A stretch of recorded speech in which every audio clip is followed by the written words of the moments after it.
안녕하세요. 인생컨닝입니다. 오늘은 20대부터 욜로로 살고 있는 30대 초반 여자분의 삶에 대해서 다뤄보려고 하는데 잘못하면 맛통는 시즌2가 될 것 같아요. 제가 사건으로 접한 케이스를 약간 각색을 해본 거고 솔직하게 말씀드리면 소개팅으로 경험해본 분 그리고 주변에 있는 여자분들 중에서도 간혹 이런 케이스들이 있습니다. 그래서 좀 다뤄보려고 하는데 물론 또 시작하기 앞서서 미리 말씀드릴 거는 당연히 성실히 저축하고 미래를 준비하는 여성분들이 많아요. 저도 그런 여성과 지금 결혼해서 유부남이고 이제 항상 오히려 이런 케이스를 보면서 고마워하면서 살고 있습니다. 뭐 만나고 있는 여자친구나 이제 아내가 있으신 분들은 이런 여자들도 있구나라는 걸 보시면서 현재 지금 갖고 있는 것에 감사할 수 있다라는 생각을 가지시면 더 좋을 것 같아요. 향후에 반응이 좋으면 이제 30대 초반 욜로 남성도 한번 또 다뤄볼까 생각을 하고 있습니다. A씨는 30대 초반의 여성입니다. 이제 회사는 중견기업 재직 중이고 월급은 약 300만 원 정도 돼요. 그러니까 뭐 적은 월급은 아니죠. 그녀는 평범한 회사원입니다. 근데 그녀가 동경했던 삶이 있었어요. 화려하고 멋있어 보이는 어떤 패션 업계 그리고 IT 업계 이런 데서 일을 하고 싶었고 이제 커리어 우먼을 꿈꾸고 있었어요. 트렌디한 그리고 뭔가 서울에서의 라이프를 많이 생각을 했었지만 실제로 취업한 회사는 중견기업이긴 하지만 제조업 기반 회사였습니다. 현실적으로는 우리나라에서는 이런 제조업 기반 회사가 더 많죠. 그러니까 회사 자체가 나쁜 회사는 아니지만 나랑은 맞는 회사는 아니다라는 생각이 강하게 들었었다고 합니다. 회사 선배들은 대부분 40대 50대 아저씨들이라고 해요. 제조업 기반이다 보니까 당연히 남자가 좀 많겠죠. 그래서 자신이 원하던 직장이 아니라는 생각에 이제 A씨는 우울해집니다. 아침에 출근할 때마다 회사도 가기 싫어서 침대에서 뒹굴뒹굴하고 또 일요일에는 다음 주에 회사 나가기 싫어서 걱정하면서 잠드는 그런 삶이 반복이 되고 있어요. 물론 여기까지만 보면은 굉장히 평범한 직장인이죠. 아마 한국에서 직장인 생활 하시는 분들 중에 이렇지 않은 분들이 몇 명이나 될까 싶기는 해요. 근데 여기까지는 누구나 공감을 할 수 있고 이제 평범한 사람인데 이제 그녀의 씀씀이는 평범하지가 않습니다. 그녀는 한 달에 이제 아까 300만 원 번다고 말씀드렸는데 300만 원 정도를 그냥 소비를 하고 있어요. 저축은 제로고요. 그러니까 2017에서 2018년 정도 욜로 라이프가 유행으로 이제 나타났던 적이 있어요. 그때부터 욜로 생활을 시작을 한 거고 직장 생활은 한 3, 4년 정도 됐는데 그전에는 이제 이것저것 직장을 다니면서 이직을 많이 했었던 거죠. 직장도 마음에 안 들고 여러 가지가 삶에서 만족스럽지가 않아서 소비를 시작하게 됐는데 소비를 할 때마다 마음의 위안을 받습니다. 자신의 삶이 멋있어지는 것 같은 기분도 들고 점차 이런 생각이 강하게 들기 시작했어요. 인생에서 나한테 투자할 수 있는 시기에는 지금 20대, 30대밖에 없다. 그래서 그런 생각을 가지고 하루하루 살고 있는데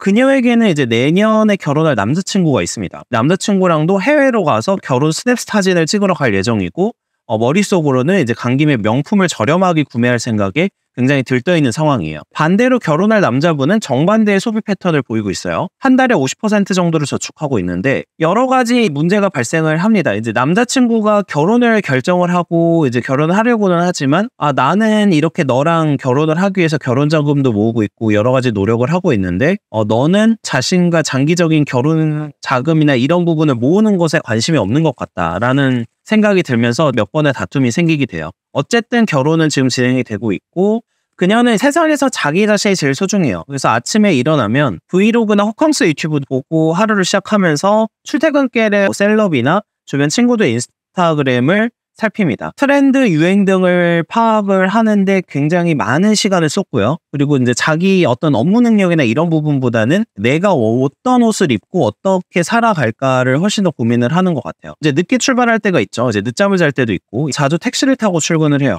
자신이 차려입은 옷을 입고 뛰거나 서두르면 땀이 나거나 머리가 헝클어질 수 있기 때문에 사진을 찍기가 어렵기 때문에 이렇게 살고 있습니다. 그녀는 유일한 행복이 이제 옷을 쇼핑하고 옷을 입은 것을 회사에 가서 사진을 찍고 인스타에 올리는 건데 성과급 시즌마다 명품을 구매를 해요. 그리고 평소에 월급으로는 스파 브랜드라고 하죠. 스파 브랜드 옷을 사서 계속해서 이제 코디를 하고 스타일링을 하고 있습니다. 당연히 모아둔 돈은 결혼 직전이지만 없고 마이너스 통장을 사용하고 있죠. 근데 그녀의 이제 고민은 이거예요. 몇 달 후부터는 결혼 자금을 모아야 되니까 남자친구랑 합의를 했습니다. 몇 월까지는 너가 원하는 대로 쓰고 하반기부터는 결혼 자금을 모으고 소비 습관을 바꾸기로 했어요. 근데 이제 본인은 이런 습관을 버리는 게 너무나도 슬픈 거죠. 자신이 가지고 있는 유일한 낙인 쇼핑하는 낙을 결혼을 위해서 포기를 해야 되는데, 그리고 그래야 저축이 가능하고 결혼 자금을 마련할 수 있는데 이 과정을 스스로 이겨낼 수 있을지가 걱정이고, 주변에서는 돈을 모아야 한다, 소비를 줄여야 한다 이렇게 말은 하지만 공감을 전혀 할 수가 없어요. 내가 내 돈으로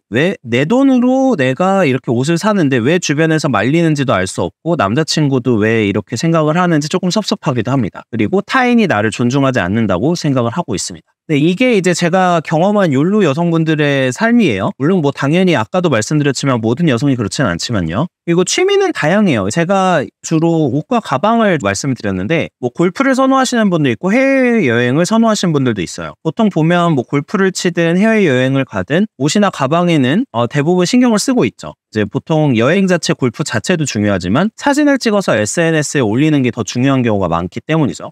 이런 분들이 결혼 전에 결국에는 자신의 소비 수준을 못 줄이고 돈을 못 모으게 되면은 제가 과거에 다뤘던 마통론에 해당하는 여성분들이 됩니다.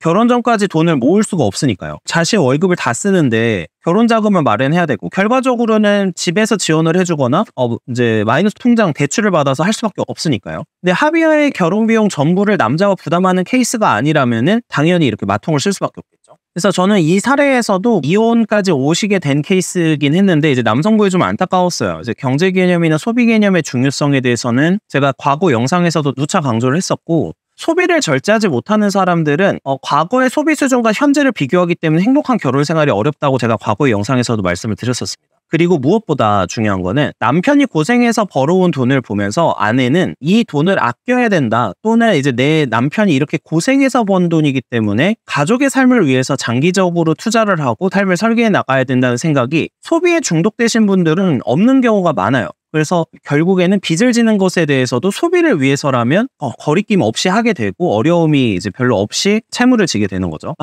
물론 이런 부분은 있어요. 이제 여성분의 발언처럼 지금 현재는 내가 벌고 내가 쓰는데 주변 사람들이 뭐라고 할 자격은 사실 없는 게 맞아요. 문제는 이런 거예요. 향후 자산이 없음을 이유로 국가에 이제 생활 보장 등을 요구하거나 지원 등을 요구하지만 않았으면 하는 게 제 바람인데, 문제는 누군가의 개인의 불행이나 개인의 채무가 더 이상 개인의 문제는 아니에요. 왜냐하면 그분들에게는 소득을 통해서 세금을 납부하는 사람들의 돈이 경제적 지원의 형태로 들어가고 있기 때문이거든요. 욜로족의 논리가 성립을 하려면 자유지상주의 사회에서 살아야 돼요. 사회보장제도가 없고 이제 야경 국가 시절에 국가에서 살아야 되는 부분이 있고, 자신 개인이 온전하게 자신의 책임을 치르는 시스템일 때는 이 논리가 맞는데, 현대시대는 사실 그런 나라들이 전 세계에 거의 없죠. 그러니까 공감과 모순의 사회라고 제가 많이 얘기를 하는데 이런 거예요. 보통의 이제 욜로 여성분들은 내가 원하는 대로 살고는 싶지만 동시에 어떤 걸 또 추구하느냐, 사회적 인정을 또 받고 싶은 부분이 있어요. 그러니까 살고 싶은 대로 살지만 주변에서 하는 조언을 듣기가 싫습니다. 이제 무시를 하는 거죠. 내 행동의 이유를 이야기하면서 내가 어떤 하는 선택이나 이런 것을 공감해주길 바라는 경우가 되게 많은 것 같은데,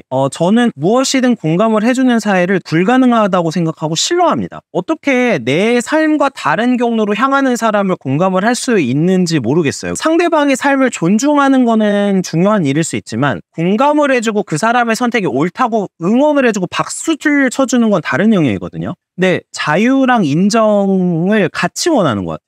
제가 생각하는 자유와 인정은 같이 가기 어려운 성격의 내용이라고 보고 있어요. 그 선머신 모음이라고 소설가가 있는데 달과 육펜스라는 소설을 쓰신 분입니다. 뭐 인간의 굴레에서라든지 면도날이라든지 이런 책도 집필을 했는데, 해당 소설에는 이제 미술가인 주인공, 남자 주인공이 있어요. 거기에 이제 그 남자 주인공은 주변의 인정이나 시선에는 큰 관심이 없고 내가 하고 싶은 그림을 그리고 원하는 삶을 살기 위해서 타인을 그렇게 신경 쓰지 않습니다. 그만큼 타인이 나를 인정해줘야 된다는 생각도 없어요.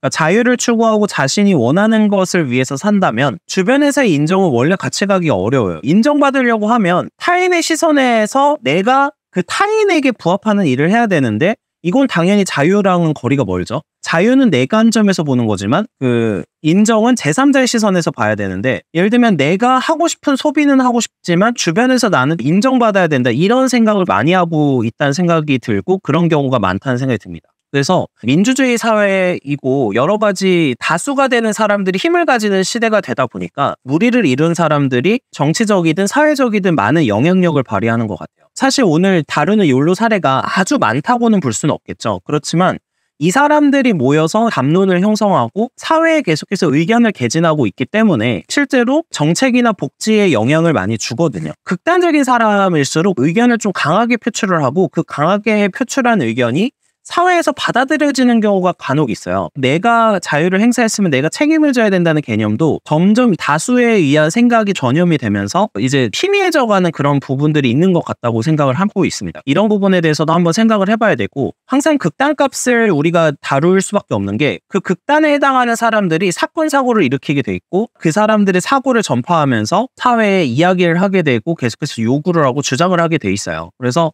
이런 부분에 대해서도 생각해보는 게 좀 좋지 않은가라고 생각을 하고 있습니다. 그리고 어쨌든 저라면 이제 경제적인 개념이 없는, 소비를 절제하지 못하는 사람과는 만나고 싶지는 않다는 게 당연히 제 생각이고요. 네, 시청해주셔서 감사합니다.